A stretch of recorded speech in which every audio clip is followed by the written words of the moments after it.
Right, the first thing we need to do is loosen the two bolts that hold the cradle on because we're removing the cradle. So let's get them loosened first.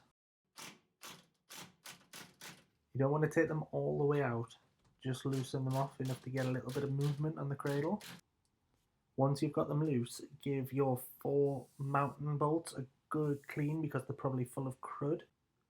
I just use some regular carb cleaner, it seemed to do the trick, but anything will do. Once you've got them clean enough, you can get a spanner on one end or an impact wrench like I've used and just remove the bolts one by one.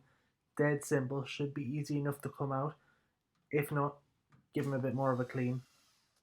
Don't forget to keep all the nuts and bolts and the washers as well from the bottom side. These are quite important to make sure that the bolts stay in place.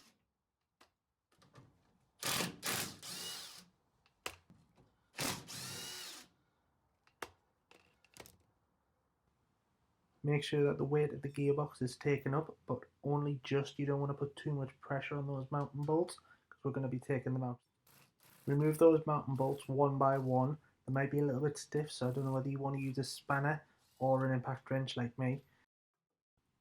Once those 2 bolts are out, you'll be able to remove the cradle quite easily and then pull off the gearbox mounts themselves and cast them at one side, ready for the new ones. Again, I like to give things a good clean, just using some carb cleaner here to clean up the cradle. You don't have to do this, but it does make it a bit easier when you come to put it all back together again. Get your new gearbox mounts ready, just so that they're handy, and make sure that all of those nuts and bolts that you removed before are ready to go back in as well. Yet again, with the cleaning, just spraying inside the threads here on the chassis horns to make sure that the bolts go back in with ease. Now, I like to take this opportunity to point out a common mistake that a lot of people do, and that is to put the gearbox mounts onto the cradle first before offering it up to the car. Unfortunately, that means that you haven't got the give that you need to actually get them through the holes in the gearbox. As you can see, there's no way that this cradle will go into the gearbox with the mounts attached to it. So what you have to do is put the gearbox mounts individually onto the gearbox first and then attach the cradle, as I mentioned. Just going to speed up this process because it's a bit boring, and then once we've got these nuts tightened up, I'll show you the next step. Once you've got those nuts fingered tight, all you need to do after that is offer up the cradle. Those holes should line up perfectly with the ones on the gearbox mounts, and you can just drop the bolts through that you removed earlier. Once you've got those first 2 bolts in, the gearbox cradle will stay exactly where it is.